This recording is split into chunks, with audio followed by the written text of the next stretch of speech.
Good afternoon, good morning, good evening, good day, everybody. It's Saturday, June 25th, and you know what that means. It is time for the High Risk Wrestling Podcast. I am your host. I am the ultimate qualifier. It is I, Jeremy Pierce, and got a nice little special show for you all today. But as always, first things first, you know where you can check me out on the socials. Twitter, the 215, Instagram, charismatic_creations52. Got a new review up on there, Star Wars Obi-Wan Kenobi, and Charismatic Creations Facebook, Tumblr, and YouTube. Previously, last week we looked at the top stories of 2022 so far, and today, now, it's the Forbidden Door. It is wide open, and I'll be joined by some friends of mine as we go over, preview, and make our predictions for Forbidden Door. But for now, you all know what's next, so just go on and hit my music.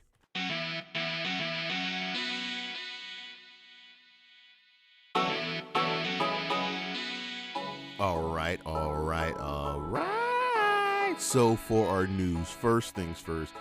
One, Bobby Lashley is very, very proud of the Hurt Business's impact on black representation. I, for one, agree with him. I, along with almost every black wrestling fan, loved the Hurt Business, and they were one of the bright spots of the pandemic era. I miss them. They should have never broken up, but we can thank Vincent Kennedy McMahon for that. If you've been watching Raw and SmackDown, especially Raw, you've noticed a little trend. Wrestlers coming out to the ring, then it's commercial, and then promos. And Raw talent are getting really, really frustrated with these long wait times. There's been a few times and a few moments on both Raw and SmackDown when the wrestlers have come out to the ring and have had to wait 15 minutes for a match. That's just fucking dumb.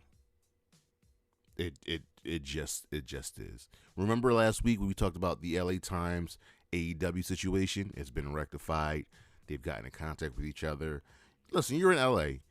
You did tremendously. Don't mess that up, okay? Get that press. Get that good press.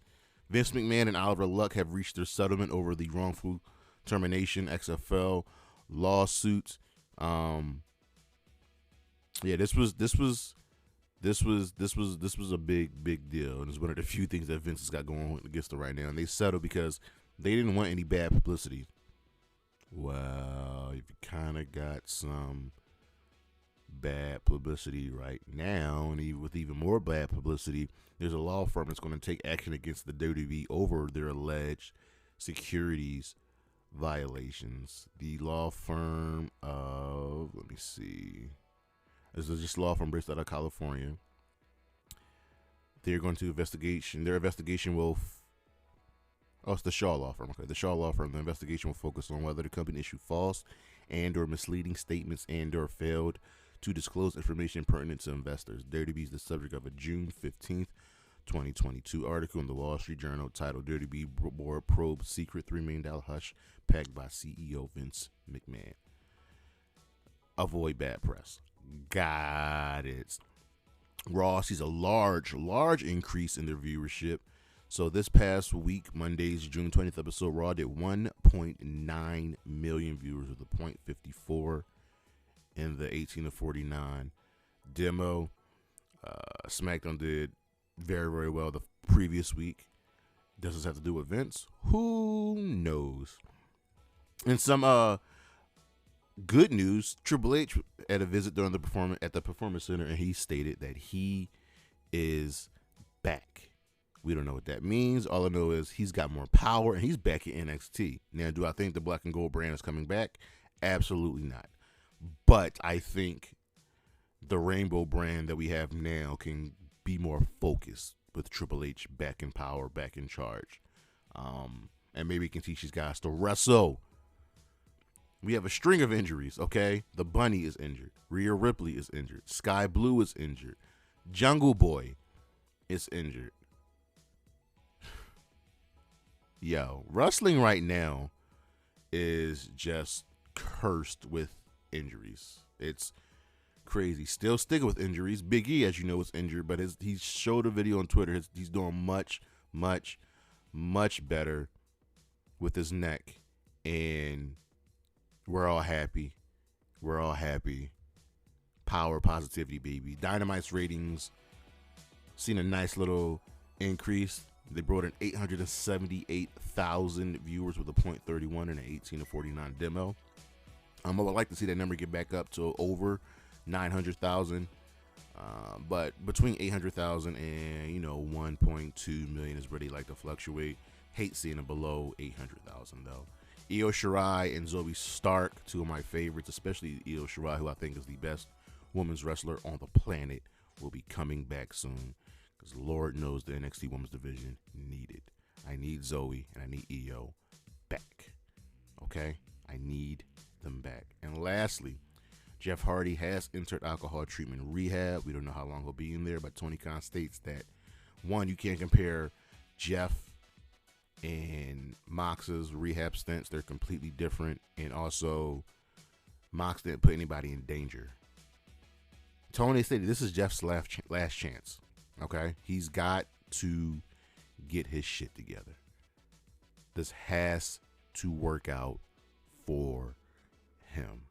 It has to. But we'll be right back with our week in.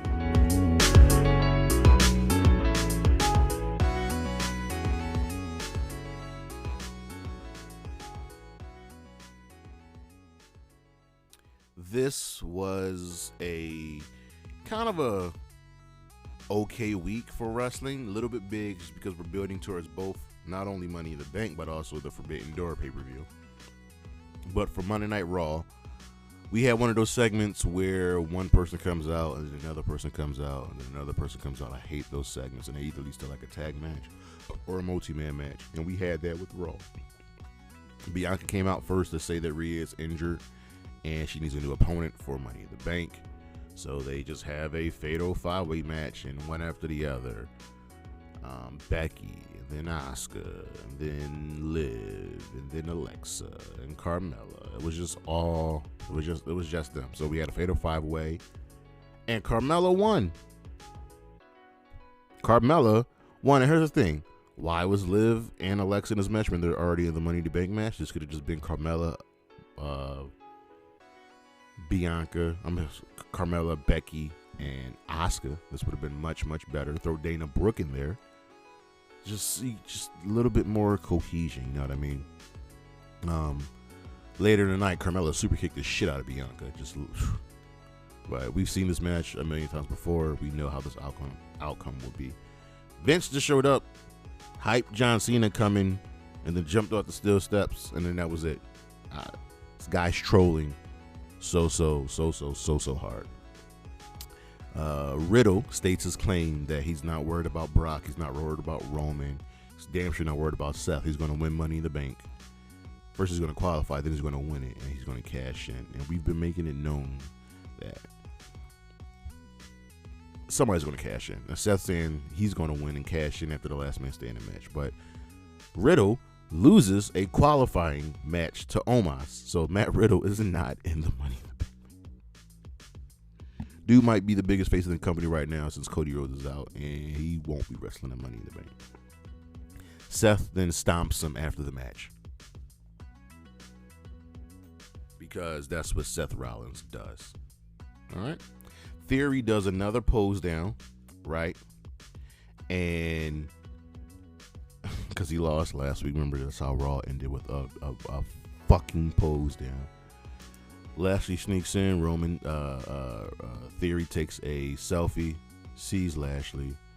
Lashley beats him up. Now Lashley has to win a gauntlet to face Theory for the United States Championship. Angelo Dawkins beat Jey Uso.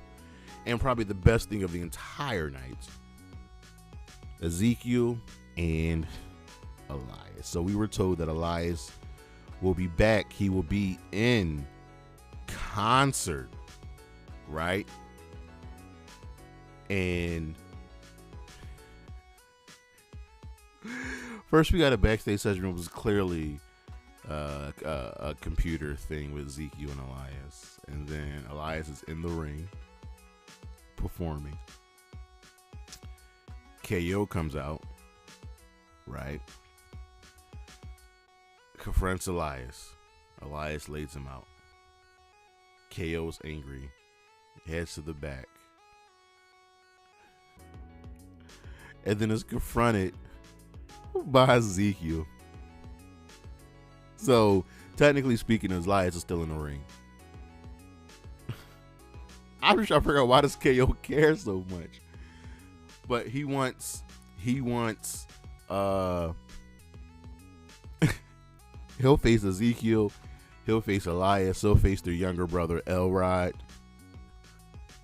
This has to end in a tag match of Ezekiel and Elias taking on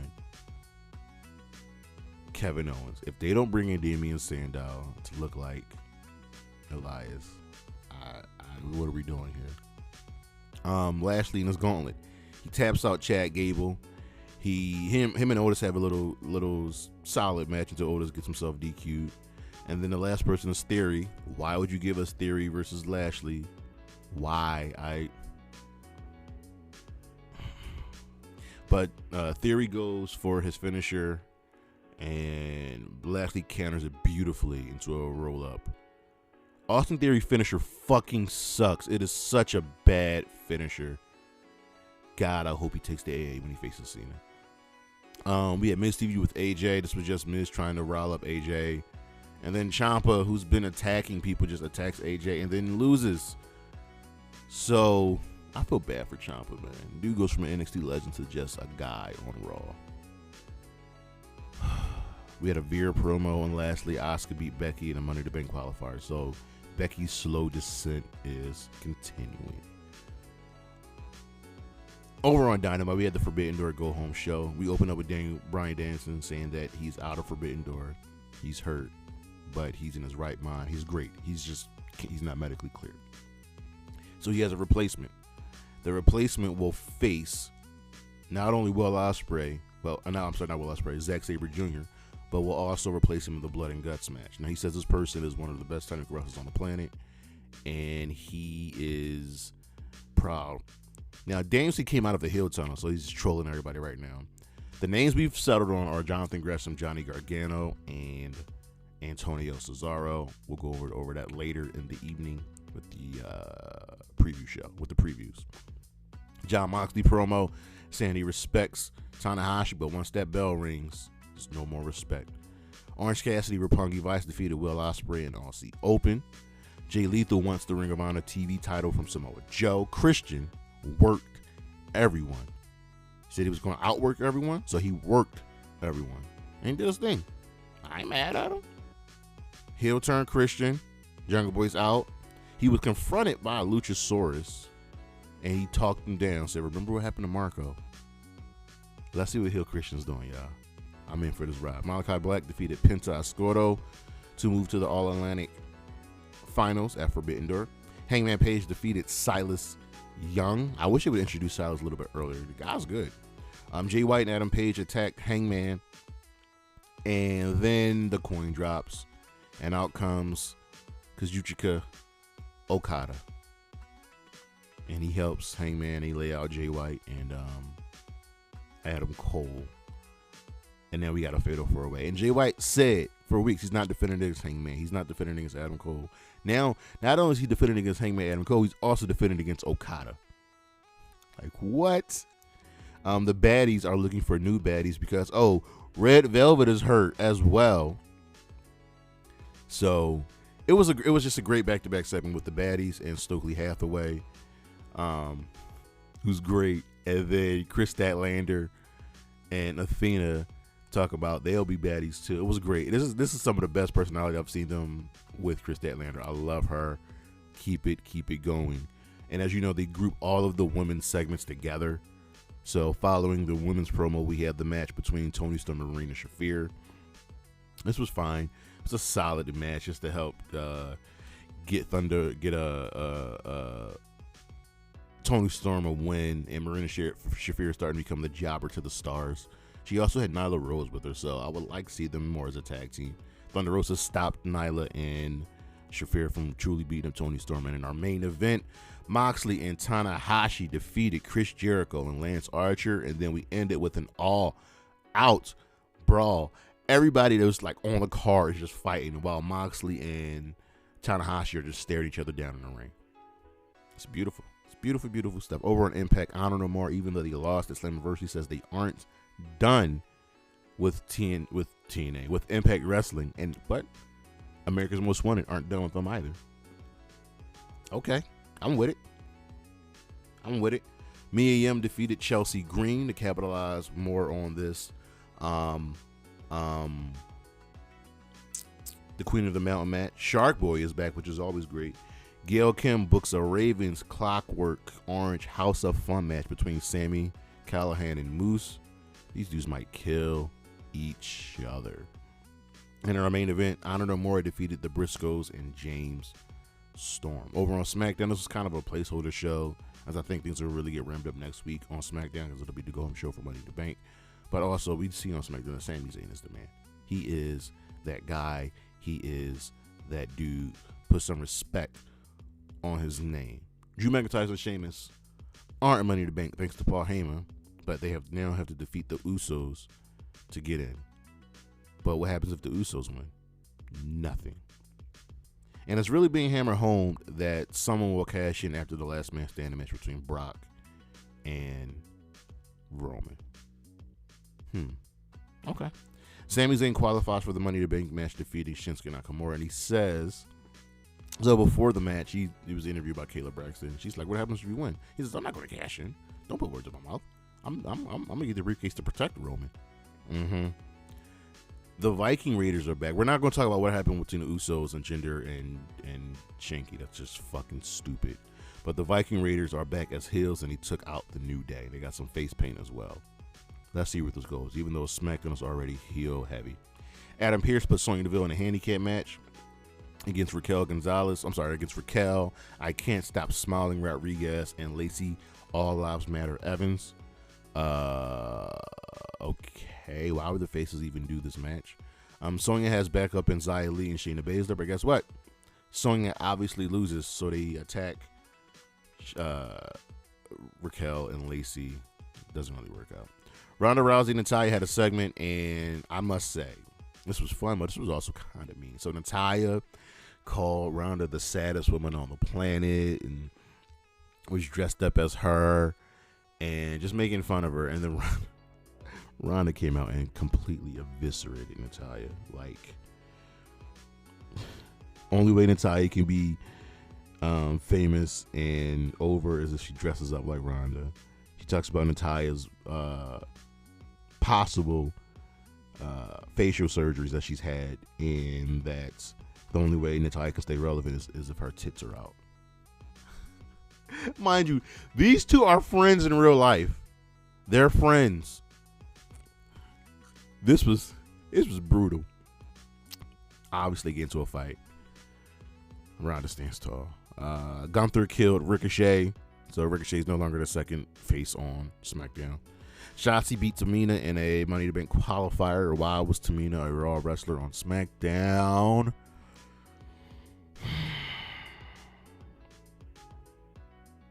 The two other faces on SmackDown were Sasha and Naomi, and they're gone. So, and Aaliyah was supposed to be in this match, but Aaliyah is hurt. We could have gotten Aaliyah versus Shotzi. No Max Dupree. He made another excuse. McAfee cut a great promo on bum-ass Baron Corbin. They're obviously going to fight at SummerSlam. And in the main event, Sheamus and Drew McIntyre defeated the Usos to qualify for the Money in the Bank ladder match. This was a good match. Over on Rampage, Andrade, El Idolo defeated Rey Fenix after Roosh got involved. This was a solid match. These two got to have this match just because they just weren't allowed to be on the Forbidden Door card. Eddie Kingston cut a promo saying he wants Chris Jericho's blood. Swerve and Keith Lee had a promo about them as tag teams, but they got to get back on the same page. Mercedes Martinez and Serena Deeb had a squash tag match, which they won, but it was just like them trying to one-up each other. I'm fine with that. You know what I would love? I would love for AEW to have women's tag teams, instead of them creating an AEW Women's Tag Team Championship, go use Impact's Women's Tag Team Championship. I would love that. I would love for that to happen. Tully Blanchard has a new crew, Tully Blanchard Enterprises. Another faction in AEW. Bring it. Hook wins a squash. He got his ass beat a little bit. And in the main event, Jeff Cobb defeated Cash Wheeler in an all-out brawl. Breaks out once again. Eddie Kingston just stabbing Chris Jericho with his pin. Love it. Love it. Love the brawls. Love it. Our matches of the week from Raw. Asuka versus Becky Lynch in the Money in the Bank qualifier. From Dynamite, the last All-Atlantic qualifier, Malakai Black versus Penta Oscura. From Impact, Mia Yim versus Chelsea Green. For Smackdown, Sheamus and Drew McIntyre versus the Usos. And for Rampage, Andrade El Idolo versus Ray Phoenix. I don't know why I wrote Rush versus Ray Phoenix. Our star of the week. It's hard to pick, but I'm just going to say Okada because it's fucking Okada. We shall be right back.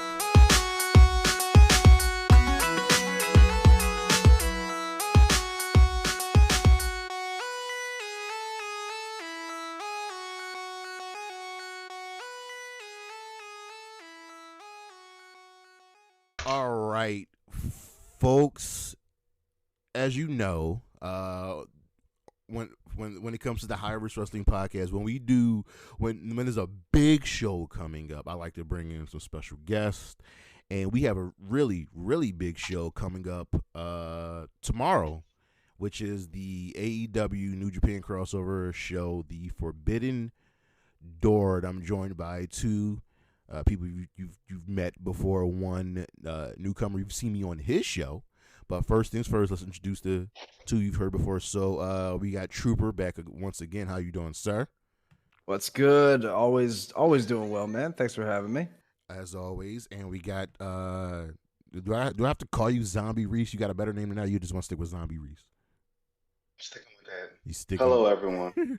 This is Zombie Reese, and of course, new from the Blurred Cartel, the amazing Spider Cam, sir. Made Spider Cam here, aka Mr. AK. Put your mama in the figure for a lake lot. Blurred Cartel, everything. Catch us on everywhere, all streaming platforms. Happy to be here. All right. So when I think of crossover shows, when it's promotion versus promotion, at first I used to think of when WWE had the Invasion. But what I actually think of nowadays is the Ring of Honor versus CZW feud.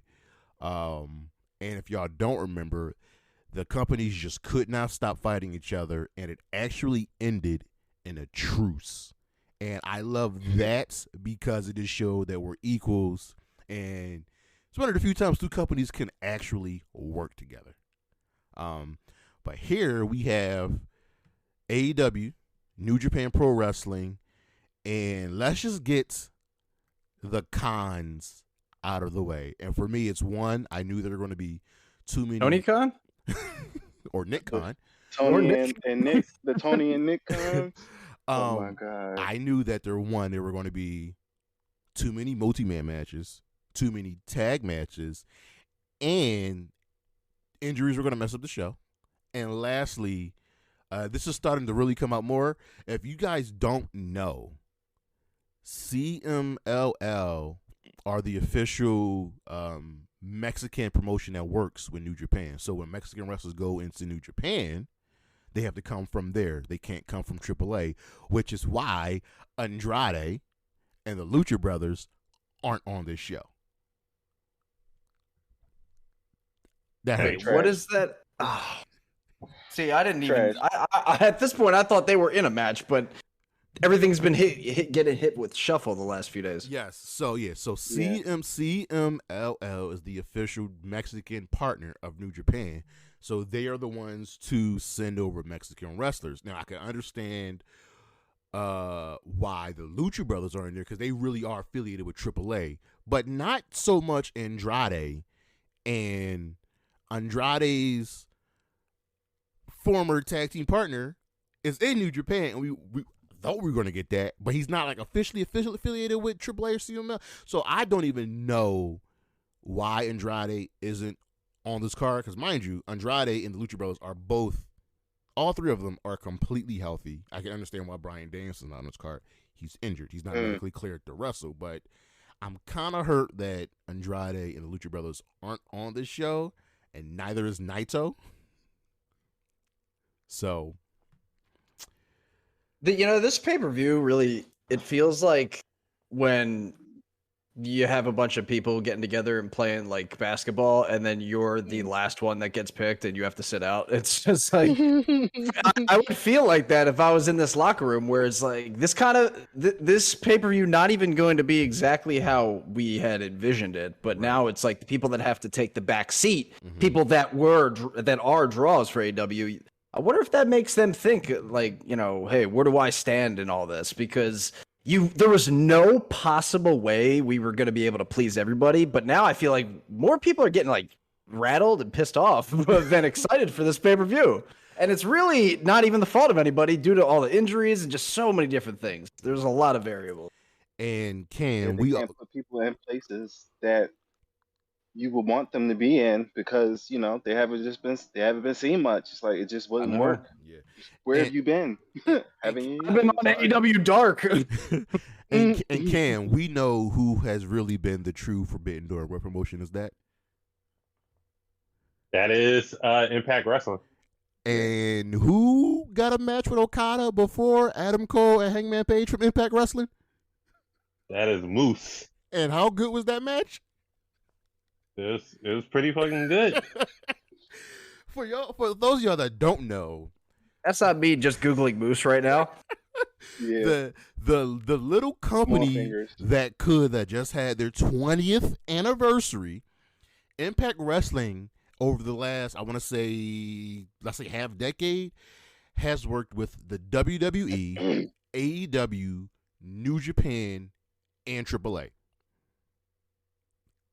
They're the link that's just gone under the radar. Yes.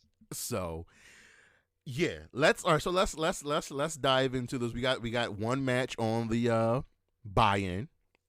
One of the many tag matches on this show, and we're expecting this to be like a 4.5 hour show, right? Jesus, the hostage situation again.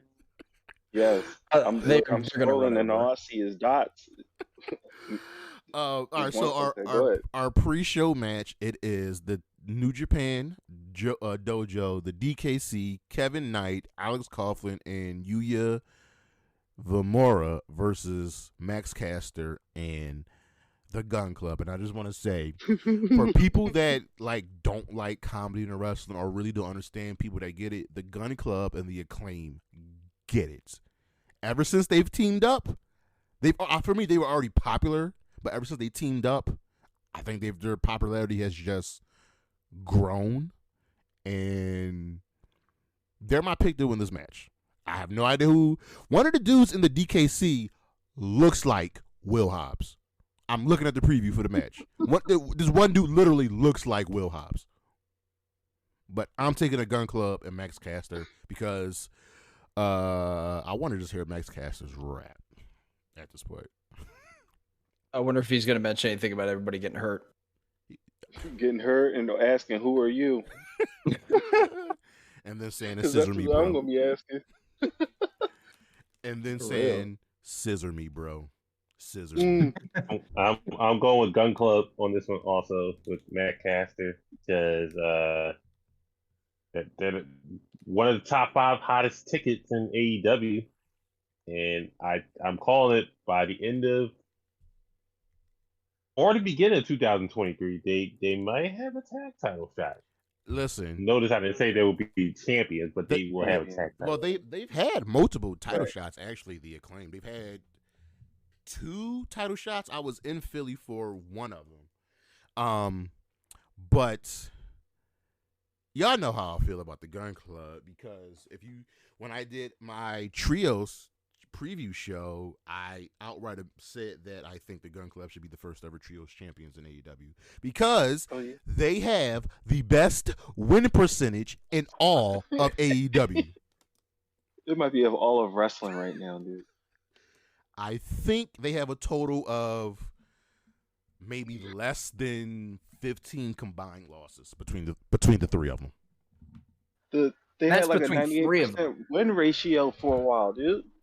It was like they were undefeated for a long time. I'm like, how much dark am I missing? Like, where are these matches? I'm gonna wrestle in dark and get these dubs.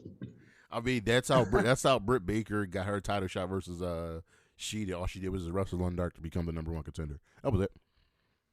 But that's so funny in AEW. You could just cheese your way to a title shot by just like, yo, just book me for any dark match that's available. That's how I would just run my career. Well, put me on Elevation. Nobody will see it coming. That's even better. Actually, Elevation's the dark that they take before Dynamite. That's like good. That's the good Dynamite good dark matches. But we have our first of many. Multi-man matches. We have the final of the All Atlantic Championship with the winner becoming the first ever AEW. It's called the All Atlantic Championship. Essentially their Intercontinental Championship, and it's called the All Atlantic. And Japan's on the belt, but Japan's in the Pacific Ocean. But I'm gonna let that slide. No, don't let it slide. They had the R&D department had a chance to review what's in the Atlantic region of the ocean. That is true. But and you could just no. But All Atlantic does. It is a nice name for a title. But our finals also a nice looking title. It is. Our final is Malakai Black, Pac, Clark Connors, who replaces Tomohiro Ishii, who is injured now. It looks like a discounted Hangman Page. And our Redeemer, who has returned, Miro. And if you can hear from the sound of my voice, I am outright picking Miro to win this belt, to redeem everybody. The bastards, the cowboys, the demons, the murder grandpas. I'm picking Miro. Period. I'm going to go Miro too, honestly. I think, really, when you think about it, the injury bug for this event, do you think that that's why Miro wants to fight God so much? Listen, he just wants his gold, his God, and his gorgeous wife. His words, not He's mine. Mm-hmm. A simple man. Is he missing one of the three? I want to pick Pac, but I think I'm picking Miro on this one also because, guests aside, nobody else is just like jumping off at me right now. I really want Pac to win because he just been doing nothing, in my opinion. He stared down Malakai Black. Well, all right, so we're all picking Miro. I feel like there's a chance Malakai Black could win it just because the House of Black is over, and they finally have Julia Hart now, and we'll see where that goes. Yeah. But honestly, I want Miro to win, but all right, we're gonna just make who we think is actually gonna win. I'll switch my pick to Malakai Black because for the exact same reasons you just mentioned. That's why I figured that even to legitimize their crew a little bit more, like especially if Malakai was able to hold a title, I think that makes a lot more sense. Yeah, I feel like Clark Connors and Pac have no shot at winning this match, and it sucks because I like Pac. It's a good chance to make Miro super face too. God. God. And let him chase the title. Actually, yeah, you guys might be right. You guys might be onto something here. All right. We have another tag match. God, so many tag. You don't say. Surprising. We have the team of Chris Jericho Sammy Guevara, who's recently joined the Jericho Appreciation Society, and everybody's favorite murder grandpa, Minoru Suzuki, versus Shota Umino, Wheeler Yuta, and Eddie Kingston. Now, for me, I truly think this match will determine who wins Blood and Guts. So, one, I love Minoru Suzuki. The dude, first of all, for somebody's murder grandpa, he's just so chill. Like, the ending fight on Dynamite, he just walks out all slow. Everybody's fighting, and he just got his hands in his hoodie. I'm just gonna kill somebody. So, I'm actually going to pick Jericho, Suzuki, and Sammy Guevara to win this match, just because I think when it comes to Blood and Guts, Eddie and his people are winning. I feel like Wheeler Yuta won't even be in the Blood and Guts match. We'll get to why that will be, but I think Jericho and Suzuki and Guevara are going to win. I'm hoping this match doesn't go. I'm hoping a lot of these matches don't go 20 minutes. This one going 30 minutes. This one specifically? I could see this one going long for no reason at all. Yeah. You got Eddie Kingston. Honestly, because Jericho's in it. Yeah. That. What about you? I got Jericho getting the dub on this one because reasons. Yeah. The reasons. Yeah, like just like the hair match and every other match he won recently. This reason. I don't know much about Shota Umino. I've just looked at his highlights. I feel like everybody in New Japan is a good wrestler. You know what I mean? Yeah. Yeah, they just breed natural talent over there. Yeah, I just don't know any of them by name. Yeah. So, all right. That's some. Even though this really that's not true. I know a few. We'll get to them, but I feel like this really what I want this match to do is I really want to see Sammy versus Wheeler Yuta and Eddie versus Suzuki. That's what I want. But can't give it. Yeah, all. that would be nice. Can't give out all of that. All right, now this originally next match was supposed to be Zack Sabre Jr. versus Gonna hear that a lot. versus Bryan Danielson.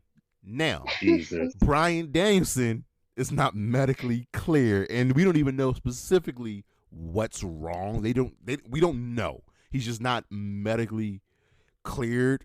Like Ishii, I think, has a knee problem, and from Raw, Rhea Ripley is not medically cleared, and all we know is she has a brain injury. What is?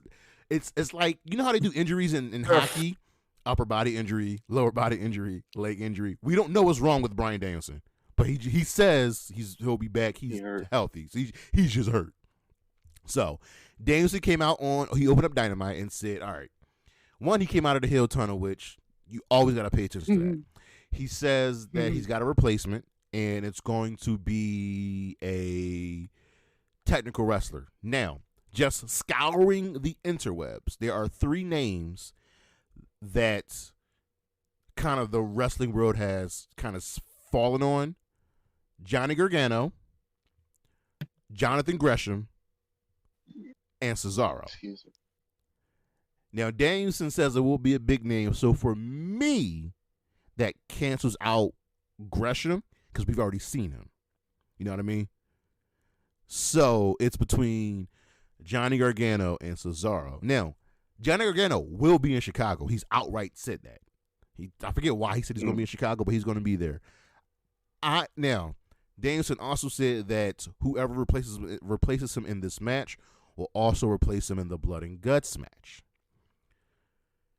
Which, now that makes it a little tougher because my original pick was Cesaro, but I rarely see Cesaro doing, hardcore extreme matches like Blood and Guts, which makes me settle on Johnny Gargano instead of Cesaro.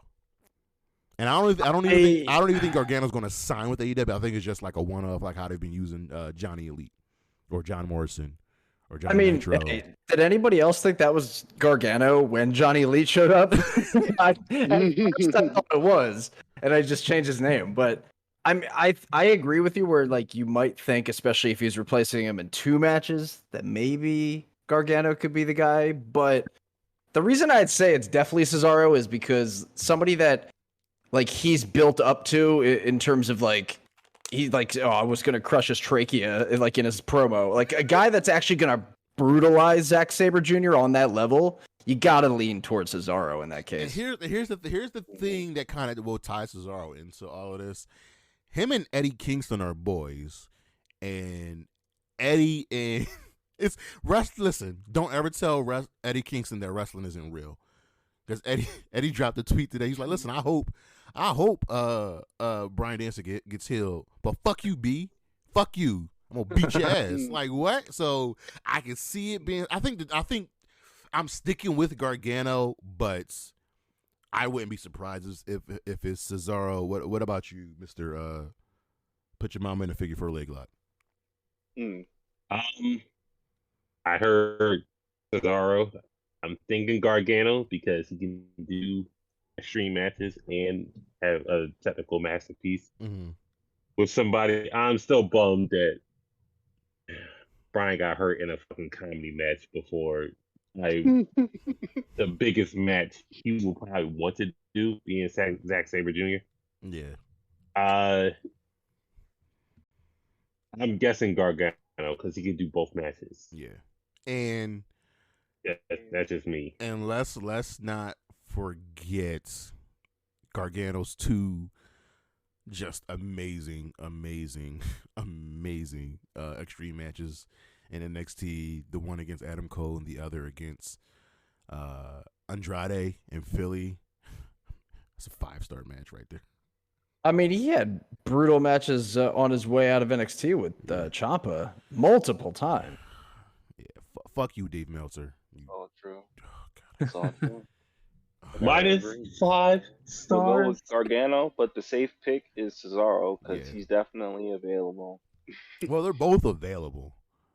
Is there Gargano been like, his wife just had a baby. His wife just had a baby. Yeah, that's what I'm saying. He just been like, He chilling. Is there a name outside of the companies that would come to mind? Braun Strowman. God, no. Lord, no. Control your narrative. Control your narrative. I mean, that would just be more for the Forbidden Door theme. I mean, hey, control your narrative. Shit, my bad pick. Yeah, I can't really. Oh my God, it's Nia Jax. Oh God. Zack Sabre Jr. gets a neck injury. I'm not like most girls. So the question is, does the person that replaces Bryan Danielson, do they win this match? That's the question. I say yes. I mean, you got to say yes because they're going to be showing up Wednesday on Blood and Guts as well. Yeah. You can't. And only hardcore wrestling fans really know who Zack Sabre Jr. is. I don't see the mystery person winning against Zack Sabre Jr. That's just me. Well, we all know you're a Zack Sabre Jr. and PCO fan, Cam. So fuck I'm a Zack fan, but he also comes along and gets a check and loses too. Yeah, like, I mean Johnny Lee's lost. Johnny Lee has lost both of his matches in AEW so far. Yeah, so like, hey, it is what it is. Dude, I honestly though, it's a shame to see how this card is toppling over since I do know Zack Sabre Jr. versus Bryan Danielson was a dream match for years. It's going to happen. Yeah. Brian, people were talking about that. It's going to happen when Bryan Danielson gets healed. Like the one of the main reasons he left WWE was to work with New Japan. This is the one match he wanted. It's going to happen, even though the goddamn dream match that we want, I am never going to get CM Punk versus Kenta, am I? Just ever. I'm never going to get this match. Why not? Punk keeps ducking Kenta. Yeah, I don't know if we're ever going to get that one. It's like one of the few that people keep bringing up, but I don't know if that's like actually because of politics or what that deal is. But like you said, I don't know if it's also Punk ducking Kenta, or if Kenta just does not want to even share the ring with him. All right, so we have. I mean, Punk's still his move, right? Yes. Just to wrap on that. Yes, I thought. sure. I thought so. For sure. We've got another title match. On my move. And when this match first got announced, a lot of people were like, "Why would you do this?" It's only because they don't get one of the wrestlers of the match. So we have Will Ospreay taking on Orange Cassidy, and he'll be defending his IWGP United States Championship against Orange Cassidy. Now, the one he doesn't hold, the one that he doesn't have, and Juice Robinson is holding hostage. Now a lot of people, yeah. He just, yeah. Now a lot of people are saying that this could. We throw this around a lot, but this could potentially steal the show. I think it is. I was thinking that just today. Just like Orange Cassidy, he came back from injury, but that match he had on Dynamite he was looking pretty damn good. I feel bad for the people. And Will Ospreay, by the way, dude, I'm like, I already kind of knew about him, but like, man, if you aren't sold on him after that match, like, dude, doing that springboard backflip over the top rope, landing on your feet, that shit is so insane to me. I don't know how a human can do that. You sound like Simon Miller. Yo, man. Give me Will Ospreay in a match. Okay, I'll watch it. Yeah. Mm-hmm. And I feel bad for the people that don't get Orange Cassidy. I know. I feel you on that. He's not trying to be here. He can do something else. He's so good that he just like, whatever. I don't have to try. I don't have to try. I think Ospreay's winning. I think it's just. Yeah, I think so too. You don't get it. Ospreay hasn't picked up a win since he got here, right? He did. Oh, they did. Okay. He lost his. I got it mixed up. He lost his first match. Then he won. He actually lost his. Yeah, he lost his first match. That was the 6-man tag. He won his second match, which was, I think, against Dax. Dax, right? Yeah, which was a very good match. And then he won the match again on.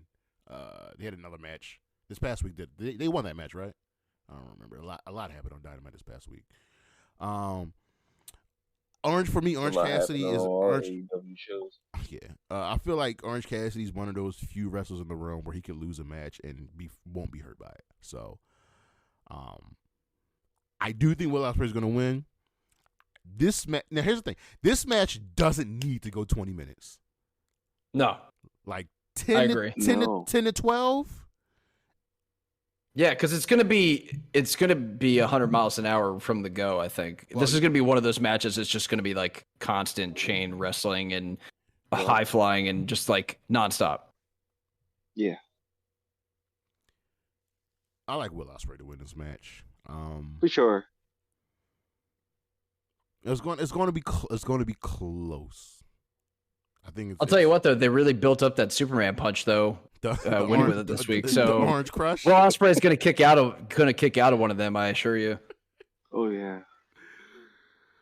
I got a Will Ospreay winning and retaining the belt he doesn't have, so it makes sense to me. He's got to go and get it back. He's like me when I was a kid. I had an imaginary title too. All right, so get this, guys. Here's another tag match.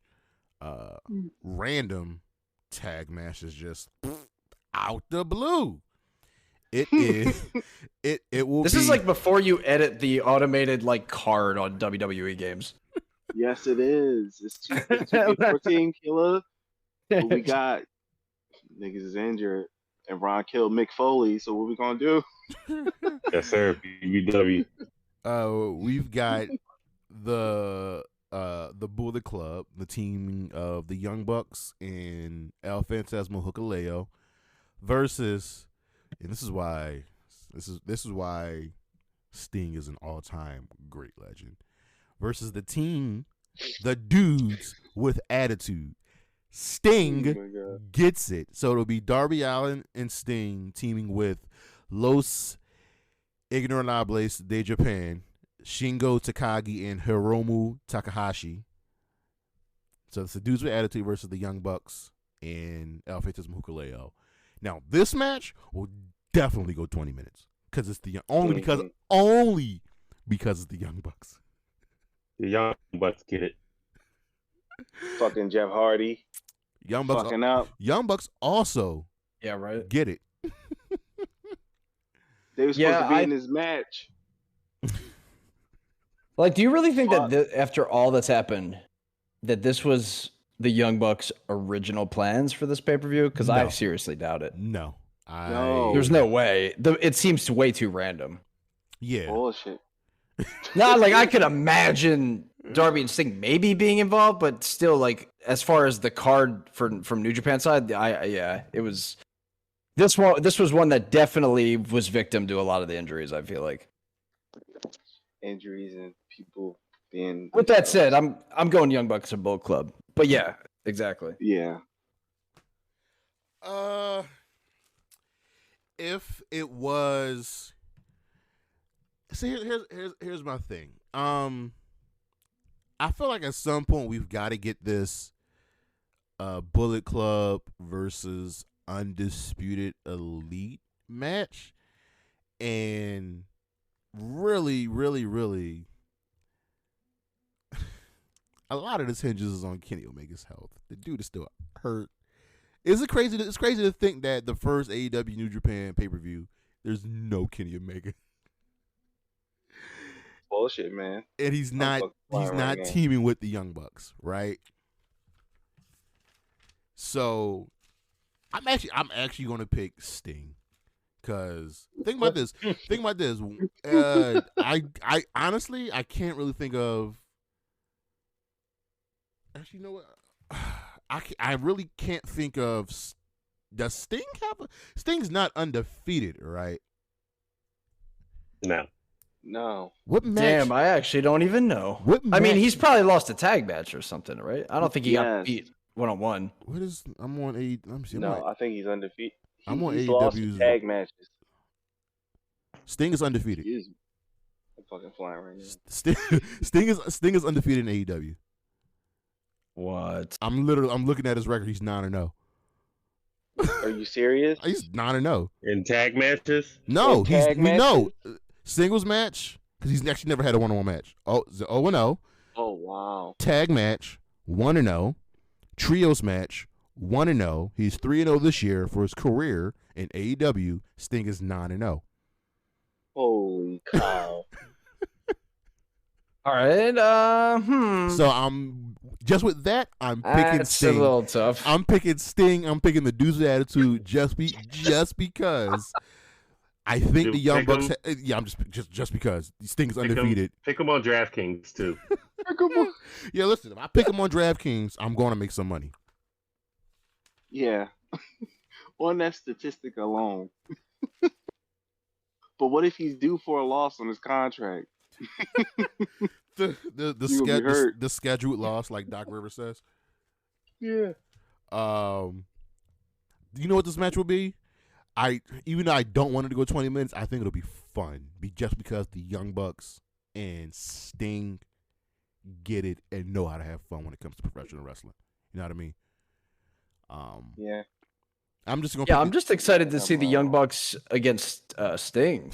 That's gonna be fucking fun. Just on paper. Now we're gonna have that moment. It's gonna be both brothers and Sting in the ring. And gonna do Is he gonna no sell a golden trigger? I was gonna say that. Yes. I was gonna say that. Yes. I think Sting is gonna no sell the BTE trigger. I think he's just gonna no sell. Oh, that's it. I think he's gonna no sell that. And I think if they let it happen, he's gonna no sell that. He's gonna no sell the Meltzer driver. I don't care. Oh my god! Oh my god! People are gonna lose their shit if he takes a Meltzer driver. It kicks out. Oh my god! Now don't forget. Sting has taken a spike. He took a spike powder from FTR this year. Last year was it last year or this year? I think it was last year. He took a spike powder from FTR. But oh my god, that's going to be a fun match. But I like everybody's picks. All right, we're almost in the home stretch, folks. Let's go to. Oh look, guys! But you said Sting, and everybody changed their pick. I'm still sticking with Sting, dog. I'm sticking with the dudes with attitude. All right. Undefeated. Y'all see, I gotta break out the noise for y'all. Sting is undefeated.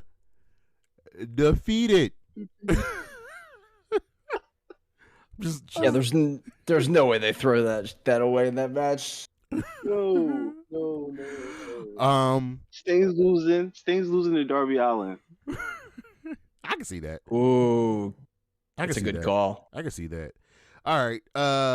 Hey guys, it's another tag match. Triple threat match. Winner takes all. The IWGP World Tag Team titles and the Ring of Honor World Tag Team titles. Winner takes all. So it will be FTR, who are the Ring of Honor World Tag Team champions. Jeff Cobb and Great Khan, who are the IWGP Tag Team champions, and Roppongi Vice, the team of Trent and Rocky Romero, who, if you guys don't know, one, I'm trying to figure out where the fuck has Chuck Taylor been.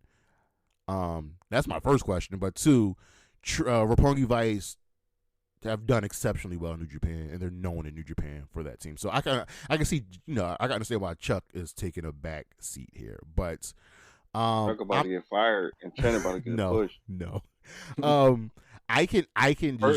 First thing, Jeremy, you can say Beretta. That's fine. But I like saying Trent with the question mark. Yeah, see that's his secondary name. Where's that from originally? I don't know. But I've known him as Trent Beretta since he was in WWE with Kalen Croft. I'm going to outright say this right now. This is the year of FTR. I'm picking FTR to win this match. Oh, yeah. Yeah, they're going to be holding all the gold at some point. Because they are the Ring of Honor Tag Team champions. They are I believe they're the AAA Tag Team champions as well, actually. At this point, they could just make a full body protective suit out of all the titles that they're winning.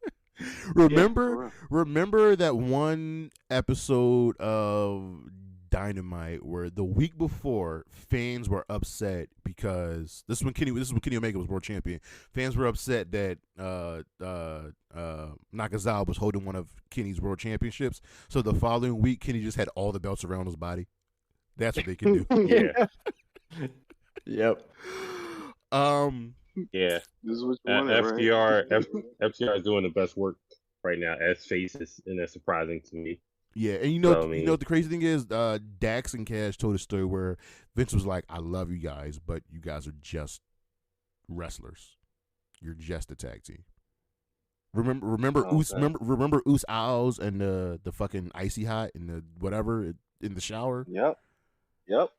And I remember. And now look at these dudes. I remember too. But Cam, you're right. Just getting FTR away from the Pinnacle, which I think was a means to an end, and getting them as faces has worked wonders for their career. And no disrespect to Cash Wheeler, Dax is slowly becoming like a mini legend. His singles matches have been phenomenally good, Dax. Yeah, I wonder if any of that has. I mean, probably not, but wasn't Cash Wheeler the one that sliced his arm open last year? Yes. Yeah, that could have been an early end for them if he had nerve damage or whatever it might have been. But man, they came through the other side in the best way possible. I don't remember them ever having some situation where they formally broke apart from the Pinnacle. Wasn't it just like a quiet exit? Yeah. They got rid of Tully. Oh yeah. So, They finally got their wish. With Bret Hart. They got Bret to manage them in a local little wrestling gig they had. So, that's awesome. I actually didn't know that. We've been over here raving about FTR. The other two teams are pretty fucking good as well. Mm-hmm. Like, yeah, but you know who's winning. Like, we all know who's winning, and if they don't win, it ain't Roppongi Vice. So. It's not Roppongi Vice. It ain't. Yeah, that's what I'm saying. Like, I feel bad for United Empire. That's a long flight to lose your titles. Yep, get them Jones up. I like it. I like it. Now, honestly, out of all the tag matches, I think this will be the best tag match. I did have a question. Yes, with a little backtracky. Mm-hmm. But with the Zack Sabre Jr. mystery opponent, right? Mm-hmm. Will he become a member of the Blackpool Combat Club afterwards? You know what? You know what? How about we do this? I'm going to table that till we get to the World Championship match, because I think that will also help decide. Fair enough. All right. So I think we all like FTR here. We have 3 matches left. The next match, it would have sucked if they weren't represented at all. Here we go. We have the AEW Women's World Championship, and here's the thing. People are like, well, one, why is this match on the card? But 2, why didn't you get anybody from New Japan? Well, first things first, New Japan's women's promotion is Stardom. I believe it's Stardom. And they also have Shimmer. They both have shows going on this weekend, so they couldn't really send anybody over. And Toni Storm has wrestled in New Japan. Okay. That's true. The thing about this match is, and I love both these women, is that I feel like a lot of pressures on them, and they don't want to be overshadowed. They're the only woman on the card. And here's the thing. They're both good wrestlers. And they can both go. But they're the representation of the entire women's division. Yeah. And I don't want them going into this match thinking that they've got to outdo themselves and try to live up to what everybody else is going. I would much rather prefer for them to go out and do what they do. We all know in sports, you get injured by thinking about and trying not to get injured. So if they go in thinking, yo, we on a car with the Young Bucks and Okada and Moxley and Zack Sabre Jr., we got to go show up and show out. No, don't need to, because we've seen both of these. We know what both of these women are capable of. I just hope that the crowd isn't dead for this match. Yes, because they're just so focused in everything else. That would be unfortunate. It's so hard to think that it's not the case. Where are they going to get? The important thing is, where are they going to get placed on the card? That is the most the cool spot. See, here's the thing: they can't put them in the cool down, because that would show, for me, I think that would be disrespectful to them. They're like, oh, you guys aren't super important, so you're in the Are you referring to the match right before the world title? Is that technically the cool down, or no? So the cool the center of the cool. That's what I'm about to ask. No, the cool down match is usually a match that happens right after like a super big mega match, important match. So like, if remember at what did we just had Double or Nothing, right? The Thunder Rosa Britt match happened right after the Sting match, where he like jumped off the balcony. Oh, right. No, and that was like a death spot for them. Yeah, they got to go after Chris Jericho. In all honesty, see, yeah, because there's no. All right, because Chris. If I had to predict, all right, Moxley and Tanahashi is going to make a white match with Hangman and Okada, and Cole's going to be before that, and then I assume Rosa and Tony Storm will be before that match. So second to the name. Yeah. If you've been watching AEW pay-per-views, the women's championship match is usually 2 matches before the main event. Can I say something? Yes. They should go first. See, I disagree with that because I think that would be also be a way of like just get them out the fucking way. No, it sets the tone. Ladies, you get to go first. Everybody sees you first. Right after the pre-show, it's y'all. There's no expectation because nobody else went yet. But with that being said, the Bucks are going first. The Bucks dudes are attitude versus the Bucks Bullet Club shit. That's going first. I think either that's going to go first or the All Atlantic match is going to go first.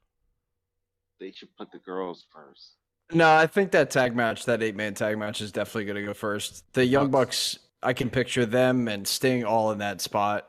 I think Darby, they're usually in matches like that, like on certain shows in that spot. So look. The match is going to be good. Yeah, Cam knows this from me. I am a Thunder Rosa stan. Her reign just started. She's not losing, but in the back of my mind, I think Toni Storm's going to win. Just to make up for her losing, even though she got the win back. I think that would be surprising. She got the win back from Britt, but we know Toni shouldn't have lost to Britt in the Owen Hart Cup. Owen Cup. As much as I feel like outside of the TNT Championship, every single other champion gets at least a 6-month reign. You know what I mean? And her reign just started. She got the belt in March. If Thunder Rosa say does lose, then is that just going to be like, I didn't check the rankings, but would that set up, I guess, our next step, getting the title back on Britt Baker with her showdown versus Toni Storm? Because she's going to be a 2-time champion at some point. Because too many people love her. Let me look at but I don't know if that's going to happen. So right now, when it comes to the women's rankings for this past week, Thunder Rosa and Jade Cargill at the top. Tony's 1. Naturally. Tony's 1. Nyla's 2. Chris Statlander's 3. Deeb is 4. Britt is 5. I can see Britt falling out of the top 5. So, because I think at some point, Chris Statlander's going to be the one to dethrone Jade. So I love Toni Storm. I feel like they're going to have. I mean, I love Toni Storm and Thunder Rosa. I think, as much as I hate to say it, I think Toni Storm's going to win. No, it will be the one. It will be the one shocker of the night. Yeah, that would be a good way to like really perk the crowd up. I think, because nobody would, because they just think there's going to be like that's where the fear comes in, right? Of like, oh, this might be a cooldown match. Well, that's one way to get people like right back into this, like full focus, as if they actually did a title change. I think. And the best thing about a quote unquote cooldown match is that when you expect it to be a cooldown match, but then you're like 8 minutes in, and you go, oh shit, these motherfuckers is really putting on a show. Hold on, I gotta go take a piss, but I'm gonna hold this motherfucker. Fuck this. That could also happen. So as much I love Thunder Rosa. I actually think Toni Storm's gonna win, and that hurt me to say that. I'm in pain for saying that. Thunder Rosa's gonna win. Okay. All right, listen, I would love Thunder Rosa to win.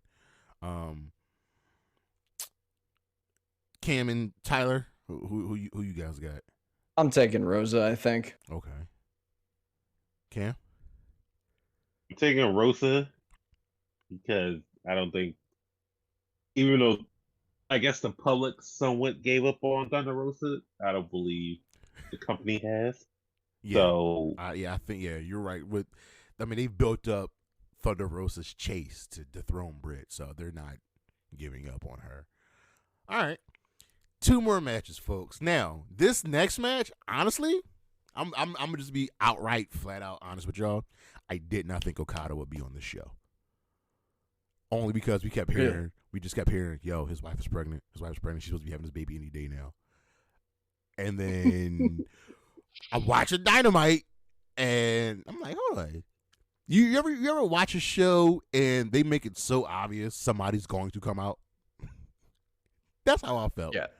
So we have the newly crowned IWGP Heavyweight Champion Jay White defending the championship in a fatal 4-way against Adam Cole, Bebe, Kazuchika Okada, and Cam's second favorite wrestler after PCO, Hangman Page.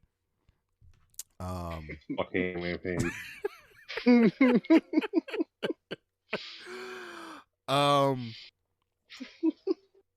This is it's so funny. Sometimes I hate in wrestling where they just go against everything they've said. Jay White straight up said for 2 weeks, I'm not defending. I don't want to, and I'm not going to defend the championship against Hangman Page and Adam Cole. Okada shows up. Oh shit, I got to defend the championship against Hangman Page and Adam Cole. Oh look, and Okada. God, I'd be so pissed off as Jay White. I honestly thought this was going to be a tag match.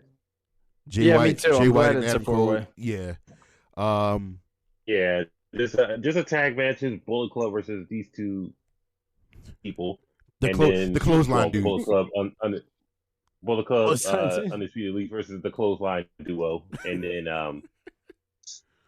Adam Cole does Adam Cole things and turn on Jay White. And fuck shit happens. So I thought that was gonna happen, but it's a fatal 4-way, so it's more chance of Adam Cole doing Adam Cole things because reasons. This match is going 30 minutes, right? Oh yeah. Yes. 100%. I'm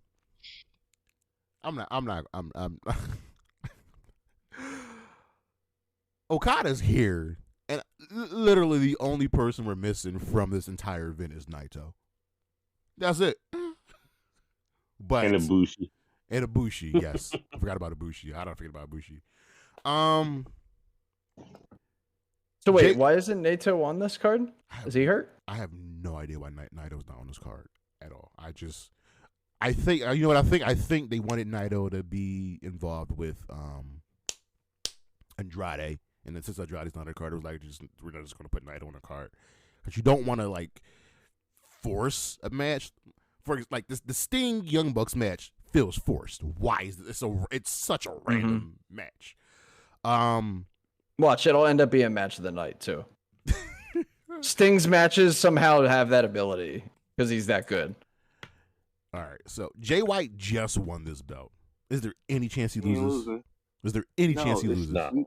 We checking to see who's taking the pin, and I got Hangman Page. Oh, so Okada's definitely not taking the pin, right? No. No, hell no. Also, fun fact: do you guys know how old Okada is? I was just on his page. I didn't even notice. Okada's 34. What? Think about the legend he's made for himself, and he's only 34. Yeah. Bro. I'm 34. What? What are you talking about? Okada's 30. Okada's 34. What have I done with my life? So. Oh no. Who is? He's been on top for so long. So long. Also, you know what I noticed from Dynamite? Why do a lot of New Japan wrestlers wear white tees?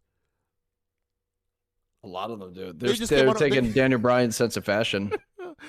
White tees and like Daisy Duke shorts. They just up to the thigh. Just who? Here I am. Well, who are you? Was actually every had a full black tracksuit on. Or they wear tracksuits, and Suzuki just wears his fucking hoodie, and just has death in his face. Who's kicking out of the Rainmaker? Nobody. Nobody's kicking out, but there'll be interference. It's like 2.9 elbow push, hit the ref type shit. That's even if they let him hit the move. I'm expecting interference while the move is about to be applied. He's going to hit it. He's going to hit it. It's so crazy to think. This is why I love wrestling. If you do a move enough and make it matter, it means something. The Rainmaker is literally just is Jake the Snake Roberts, one of his old finishers. It's just a short arm clothesline. That's it. That's it. It's just but it's hilarious. So, yes, you're right. You're right, because what did first of all, also if you people haven't been getting the wondrous William Regal on commentary in AEW, it's amazing because him and Taz break shit down, and he had to explain to Jericho that toss pop. I don't know. He be calling Jericho so much British like bad words. I think he was just making it up. There's a difference between a clothesline and a lariat, and the Rainmaker is a lariat. It's not a clothesline. Hold on. Well, Taz only goes in the moves when Hook's wrestling. And Taz corpse the rest of Dark when he's kind of the mask man. Mr. Man with the mask. Love William Regal. Like somebody literally grab somebody's nuts in Dark, and he's like, "Oh, it's a 5-on-2. You'll get it later." if you want to hear the best commentary, in wrestling, Dark, either with Taz or with Mark Henry and Big Show, hilarious. Hilarious. Oh, Big Show gives zero fucks on Dark. He just talks. So I think it's safe to say, one, this is going to be a fantastic match, but two, I think Jay White's winning. Yeah, I love it. This match right here makes me like happy to be a fan. So our final match of the evening, the interim AEW World Championship, Jon Moxley versus Hiroshi Tanahashi. And just a few fun things about this match. Well, one, it was supposed to be Tanahashi versus CM Punk, and CM Punk is injured. Two, Moxley has been trying to fight Tanahashi for a minute, and it was supposed to happen actually a few times since Moxley was in AEW, but Tony Khan kept putting the kibosh on it for specific reasons. Tony be just booking, and he got his wish. Now, back to Cam's question. He asked, whoever replaces Bryan Danielson, will they be joining the Blackpool Combat Club? Here's my answer to that. I am going to say no, because I think Tanahashi is winning this match. Even though if you go to DraftKings, if you go to FanDuel, Moxley's the odds-on favorite. I actually think Tanahashi is going to win this match only because, well, one, he can go back into finishing the Blackpool Combat Club story, but also two, it will eventually lead to Tanahashi versus CM Punk. So I do think Tony Khan has the balls to make Tanahashi the champion. So I think Tanahashi is not only winning, answering Cam questions. No, the person replacing Bryan Danielson doesn't join the BCC. But again, I'm still trying to figure out why Wheeler Yuta is not in the Blood and Guts match, even though he's finally back from the Super Juniors. That's a different story for a different day. I'm picking Tanahashi to beat Moxley. Yeah, I said it. All I know is I'd be pissed if I thought I was fighting CM Punk and then I was told I had to fight Jon Moxley. I'd be so pissed. But Hiroshi Tanahashi, he's called the ace for a reason. I love your reasoning, but I also have to admit before you said it, I thought in no way it made sense, but you made it make sense, to be honest. Mm-hmm. Listen, Yeah, if you guys, as you should be, every Friday be checking out the Friday Night Year with the Blurred Cartel. Cam, do I not try to bring logic and reasoning to a world of chaos, i.e., Goose and Byron? You tried, but Goose Rance is supreme. So I like Tanahashi to win this match. What about you, gentlemen? Who you got? I love your theory, but I gotta go with Jon Moxley as the safe bet here. Although it will be weird with the whole BCC storyline and having Bryan Danielson now injured, so I don't know where they're gonna go with that. I just figured that this was an opportunity now for Moxley to continue doing stuff and kind of just, I guess, quietly do the singles thing until Danielson heals up. See, I want to counter that just because of the BCC. Well, you know what? with the BCC feud after because I do think the faces are going to win that match. They could just go back to doing the only thing we could finish the feud between Eddie and Jericho. But just because Moxley is in this faction, I don't want the world title around him. And I could see that. I just, yeah, I don't know. The title. I got Tanahashi. Right into something. I got Tanahashi. Okay. What about you? What about Reese and Ken? Who y'all got? If Moxley does win the belt in this match, I think that puts pressure now on Wheeler Yuta. I wouldn't be surprised to see him win one of the dozen belts now they have in AEW shortly after. He's the Ring of Honor Pure champion. Oh, all right. Well, then I take back what I said. See, that's a good point, right? Like I didn't even know that because there's too many damn belts right now. Tyler, we were at the show. We were at the show. I know. He had the belt around his waist. I don't have good eyes. Okay. I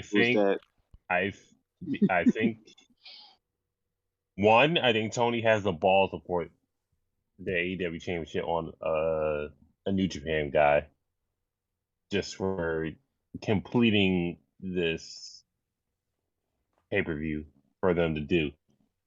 But I think the Blackpool Combat Club is done. Well, they still got blood and guts. Okay, so I think the Blackpool Combat Club is done doing this bullshit, just fighting random fuckers. I think they want to reap the fruits of their labor and just being wrestlers, winning titles. Mm-hmm. But it doesn't look good for the AEW World Champion to be in a blood and guts match, I think, honestly. So I'm going to go with Tanahashi for this match. It'll get a lot more eyes on AEW if he wins too. It would. The shock enough that this event's happening is one thing, but it doesn't hurt Moxley losing this match either. Yeah, exactly. Because he already wasn't going to be champion anyway. Right. He wasn't. He wasn't supposed to be here. Right. That's so true. And then you're right. And then eventually leading into the CM Punk rematch, does actually make the most sense. Yeah. All right. Because I even thought myself, it seemed pretty random to put the belt on Moxley all of a sudden. Because where do they go from there? Because we're like he's been champion already, and he's just gonna wrestle CM Punk, and it's gonna be an AEW thing. But wait a minute, you know they who were supposed to wrestle in. Okay. You know who Jeremy, how did you do that Jedi mind trick to get us all on? That's crazy. That's crazy. There are two other people who I would have much preferred in this spot. One is Miro. Show my weed and my drink. And the second, and I think for storyline purposes it would have made so much sense, is MJF. I thought this would have been the perfect time to make MJF champion. That's funny to think the injury bug, all these names missing, but then when his name comes up, it's wait, he just left. He's just negotiating his contract. Just think about MJF here, not only beating Tanahashi, but now when Punk comes back, Punk has to face MJF. And that would be actually a nice follow-up to their previous match. But I mind fucked everybody. Tanahashi. I'm putting money on Tanahashi. Tanahashi, man. Jeremy. Hey, watch Moxley win Sunday. I'm gonna be so fucking. Sometimes logic does not exist in professional wrestling, just at all. No, it don't. I'm gonna go on DraftKings, bet the farm on Tanahashi. The farm on Tanahashi, and then we're gonna be back here. But that is the Forbidden Door preview and predictions, folks. Thank you all for listening. Next week will be guess what? It's the Money in the Bank premium live event preview and prediction. Fine, Jeremy, you're fine. Show. That's next week. And you can check me out as always on Instagram, charismatic_creations 52, and charismatic creations on Facebook, Tumblr, and YouTube. You have Zombie Reese. You got any socials, or you just here? You can't find me anywhere. You can't find him anywhere. You got Trooper. Where can we find you at, Trooper? Check me out on Twitter at Trooper_. You'll find me right there. And Mr. Put Your Mom in a Figure for a Leg Lock. Amazing_Spider-Ham on Instagram, and just Border Cartel everything. There you go. Once again, gentlemen, thank you. And as always, Xylee, Wendy Chu, and Gigi Dolan. Goddamn. Holla at your boy. Peace.